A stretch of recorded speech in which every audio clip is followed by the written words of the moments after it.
If there was only one video that you could watch to get better at basketball, this is the one. So many players are confused on how to get better. There's so many videos out there. There's so many different people saying different things. So it can be hard to know exactly what you need to do to get better and to reach your goals. So I decided to make this video to solve that problem. So whether you're new to basketball or maybe you've been doing this, my goal is to help you finally understand what it's going to take to go from where you are right now to the place that you want to be at. And make sure you stick around till the end because I'm going to give you a free program that you can use. It's going to help you take your abilities to that next level. More on that later. Let's get into it. So the first thing we're going to do is a little bit unorthodox, but stick with me right here. This is called a SWOT analysis, SWOT. And basically what this is it's something that businesses use to improve their companies, to basically take a look at, okay, what are we doing that's good, that's bad, what opportunities do we have, what is potentially going to ruin our opportunities, and they use that to be able to improve what they're doing. We can do the same exact thing when it comes to where you are as a basketball player.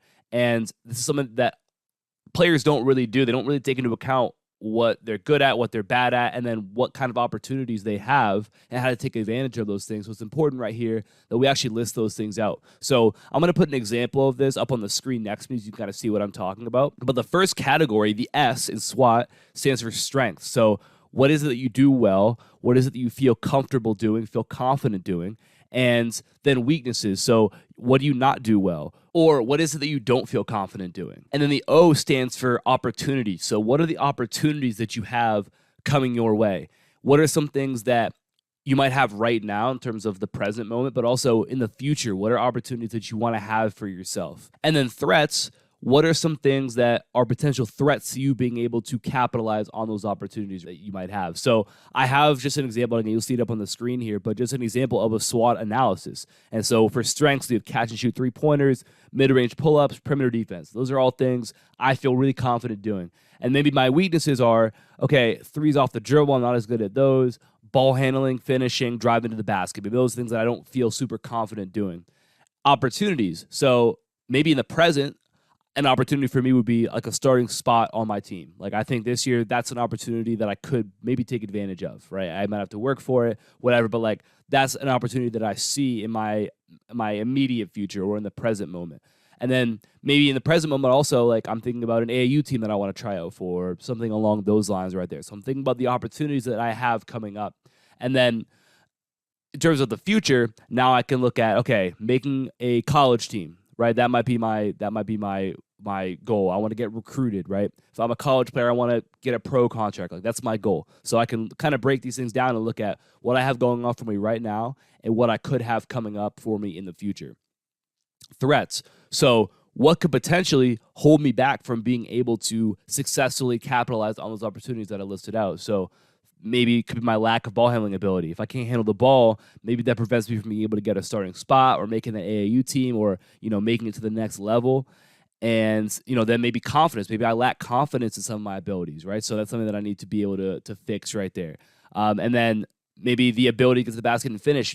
Maybe right now I'm really a one-dimensional player. Like I can catch and shoot, but that's about it. And so I understand like, hey, that ability to only do one thing might be something that could limit me in the future, okay, or even in my present opportunities right there. So we can evaluate those sorts of things. What this is going to do is it's going to give you a true assessment of not only where you're at, but what you need to do to actually get where you want to go to, right? If you know that your opportunities are this, but there are these threats that you've got to deal with, now you know, like, hey, I got to make sure I deal with these threats right here. I got to make sure I take care of those so that I can reach the goals that I have set for myself, okay? This is a crucial first step. And it's something that I think players should do, not just one time, but at least one time per year. Sometime in the offseason, just take an analysis of where you're at. If you've never done this before, I highly recommend that you do this. It's simple as opening up a note in your phone and just writing out your strengths, weaknesses, opportunities, threats, and then getting a very clear idea of what you are, of what opportunities you have, and what you need to make sure you deal with in order to take advantage of those opportunities right there. So number one, go through that analysis and figure out what you are, where you're going, and how to maximize where you're going. The second thing that's really important for players to understand when it comes to getting better at basketball is you need to stop caring about performance and prioritize learning, okay? And here's the thing. Whatever you are right now, however good you are at basketball, that is what it is. You kind of are what you are. In this very moment, you are what you are. And so our goal is to become more than that, right? We want to take what you are and expand that. So let's use a little bit of an analogy to show you what I mean by this. Let's say that we picture your overall ability as the size of like a fish tank, okay?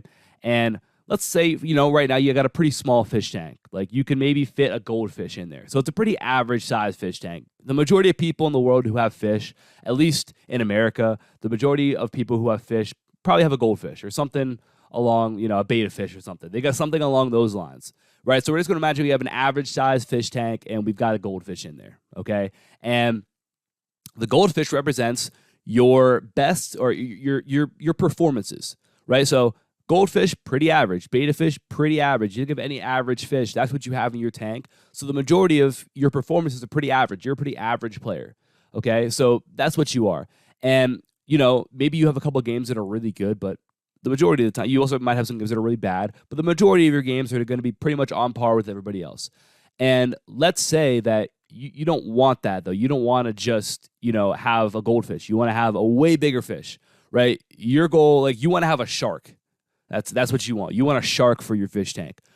You want, and we're going to view that shark as great performances. So 20 points per game, 10 assists per game, all these different crazy plays that you're making, lockdown defense, you're winning a bunch of different, you want those things, right? That's what our shark is here. But with the current fish tank that you have that fits a goldfish, you can't fit a shark in that tank. So before you can actually get that shark, you've got to focus on getting a bigger fish tank in order to fit that actual shark right there.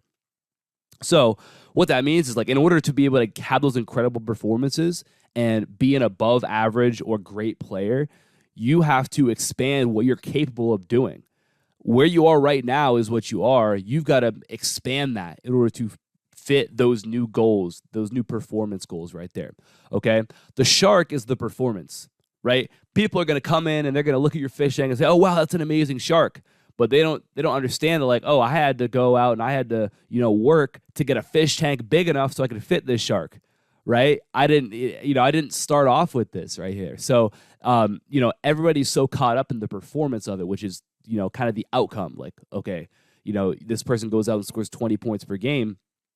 But the process of getting a bigger fish tank to fit that shark, that's learning. And that's what your priority has to be if you want to eventually get that shark or get those great performances. So our goal needs to be expanding what we can do. That's got to be our biggest goal if you want to get better at the game of basketball. It's not to perform and look good all the time, okay? So you can view this very simply. I've used the word expand over and over and over again, and that's because it's literally what we're doing. We're literally just expanding. And imagine that, in order to get better, you have your comfort zone, and we just want to be right on the edge of that comfort zone at all times, looking to expand it as much as possible. We only are going to be able to do that if we're on the edge of that comfort zone, because it's going to force us to expand, right? You're going to put yourself in an uncomfortable situation, and it's going to force you to figure out how to be successful, and that's how you improve your ability to do something, right? That's how you get better at something. And so for a lot of players, though, it's the opposite when they work out. They just want to go, and all they care about is looking as good as possible. I got to make this percentage of my shots, or else it was a terrible workout. And that's how they view everything, right? If I didn't shoot as well as I feel like I could have, then it was awful. And they don't actually take into account, did I really expand what I'm able to do, right? Or did I just stay in my comfort zone the whole time and do things that I'm already comfortable doing? And because of this, they're not willing to look bad when they train there. They're not willing to really push themselves at the potential risk that, hey, I might not shoot as well as I could because what I'm doing is a little more difficult. And because of that, they never expand what they're capable of doing, and they never get that bigger fish tank, and they never have the shark because they're not willing to, in practice, push themselves and be uncomfortable with what they're doing to try and expand. So how can you make sure that you get a bigger fish tank so that you can perform better in games and overall just be better on the court? And here's a concept that's going to completely change the way that you view your workouts, your drills. It's called the Goldilocks principle. So it's the story of Goldilocks, right, where she walks into the random house and there's a chair. One's too tall, one's too short, one's just right. She goes to lay down. One bed is too firm, one bed is too soft, one bed is just right. And that's what we want to think about when we work out, when we train, is we want to be not in an area where it's too hard, not in an area where it's too easy, but we want to be right in the middle of that, because that's going to put us in the learning zone, which is going to allow us to actually expand what we're capable of doing. Think about it this way. You can view all your workouts on a scale of 1 to 10, or all your drills on a scale of 1 to 10. 1 is super easy. Like, you don't have to think about it. It's just whatever. 10 is like almost impossible, like really, really difficult. And we want to be between a level 4 and a level 8 as much as possible, because that's going to put us again in that ideal zone. In a 1 through 3, level 1 through 3, we're not really challenging ourselves at all. So our body has no reason, our brain has no reason to adapt and become better at something, because we're already doing a great job at it. This is what I see from a lot of players who just go and shoot these spot up shots that they're already pretty good at, and they never try and challenge themselves with what they do. And because of that, they never get better, because they aren't forced to get better. So 1 to 3 want to avoid. And then in that 9 to 10 range where it's really difficult and you're not really succeeding very often, it's going to be hard for you to really make adjustments because you're so overwhelmed with everything that's going on. So we don't want to be up there, but we want to be in that 4 to 8 range. It provides a solid level of challenge where you aren't succeeding every time, but you're not failing every time either. And that's the range that's going to help you get that bigger fish tank, because it's going to force you to find ways to overcome the difficulties that are going to come with challenging yourself in your training. And that's how skill is developed and built. So how can you adjust your drills and your workouts to make sure that you're in this range? First of all, like I said, forget about performing. Forget about how you look in your workouts. That doesn't matter, right? There's no coaches. Maybe there's a coach, but there's no scoreboard, right? There's no there's no fans. This isn't counting towards a championship. Like, nothing really matters, right? All that matters is whether or not you got better, not how many shots you made, not how good you looked. All that matters is whether or not you get better. So start to understand that. But the first thing is that you need to find ways to potentially make reps harder. So if we're in that 1 to 3 range, how can we make reps harder? Well, you can add pressure. You can do that by saying, okay, instead of just having to make 5 shots, I've got to make 3 in a row or 4 in a row, whatever's challenging to you. So now there's pressure onto those shots. And then another one could be add time, or a time constraint. I've got to make this amount of shots in 30 seconds, right? Instead of saying, oh, I'm just going to make 5 shots. Oh, no, I got to make 5 shots in 25 seconds. And now there's another element of time constraining you a little bit. It's going to force you to maybe be a little uncomfortable with what you're doing. You can add competition. So if you can be with somebody and you can work on shooting or whatever the case may be, and now you're competing with somebody to get a higher number or to finish something first, now there's another level of difficulty and challenge and competition that's going to make workouts a little bit harder. And then adding difficulty by moving back farther or moving, going faster into what you're doing. Another way to just add challenge and maybe bump that workout or drill that's like a 2 or a 3 to like a 4 or a 5 or a 6 or a 7 or maybe even an 8 if you can muster that. And then on the backside of that, making things easier. So if you're at a 9 or a 10, remove those challenges that we just talked about. Move closer, go slower, but constantly finding ways to keep yourself in that 8 to 10 range. That is how you are going to accelerate your learning. You got to be okay with looking bad in your workouts sometimes, with failing, with messing up sometimes, and understand that's part of the process. And when you do those things, you're going to get better, and you're going to get a lot better than you would if you just stuck with what's comfortable the whole time. So the third thing that's really important to do when it comes to getting better is to have a plan. So you need to have a plan when it comes to what you're going to do. The worst spot you can be in is like aimlessly kind of just floating around, and not really having an idea of where you're moving towards or where you're going. And so let's look back to our SWOT analysis. What is it that you need to focus on moving forward, right? If my weakness is ball handling and driving to the basket, I've got to make sure that I really focus on doing those things. It's going to be really important for me to do. So what's your plan to tackle those things? Do you have, your workouts planned out? Do you know exactly what you're going to do? Okay, tomorrow I'm going to do this. Next I'm going to do this. And then when I get to the gym or I get to the park or the court, I know exactly what 5 drills I'm doing today. Do you have that planned out? Because if you don't, it's going to be very easy for you to be able to,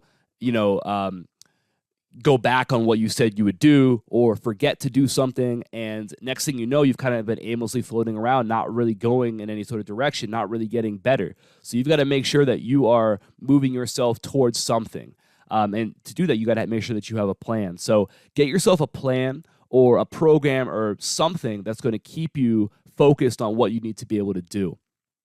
And if you guys need workouts and a plan that's going to give you something to do, something to focus on and challenge you, click the top link in my description below to get my free program, which again is going to help you take those skills to another level. A lot of stuff we've talked about already being in that challenge zone, like we tackled that a lot. So top link in my description below if you guys need a program and get completely free. So go check that out.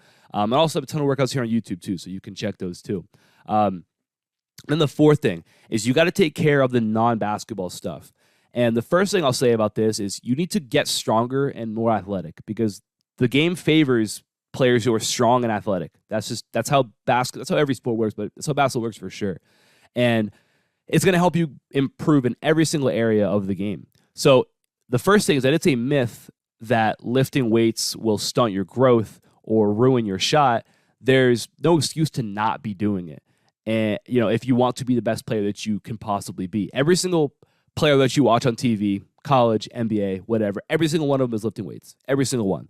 And if your goal is to be like any of those players, then you should be doing the same thing, right? If every single one of them is also doing that. So I just dropped a whole video talking about this. I'll link that above where I go into depth on why this is, on what's important. And I also give you just a free program that you can do, a free lifting program you can do that will help you to get stronger, more athletic, be able to jump higher, run faster, all those things that matter in the game of basketball. That's inside of that video. So we take that video with that program and on top of the free elite perimeter scorer workout that's in the top link in my description below. That's basically two programs you can follow that's going to really supercharge your development, really in every area of the game. So make sure you guys check that out as well. And like I said, I'll link that above.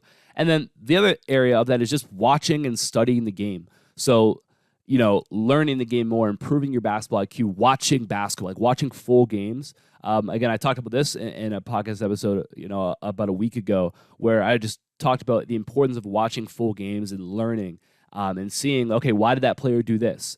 Why did they do that? Right? So watching college games, NBA games, other high school games, whatever the case may be, and then watching your own games and seeing where you can be better too, I think is really important as well when it comes to being able to improve yourself as a basketball player. When you watch other players play, it accelerates you getting better because you only have so many reps yourself, right? But if I watch somebody else play and I also learn from what they do, I can get 2, 3, 4, 5, 10 times the amount of reps mentally because I can watch other people play. I can't play basketball every single hour of the day, but I can spend a lot of time watching the game.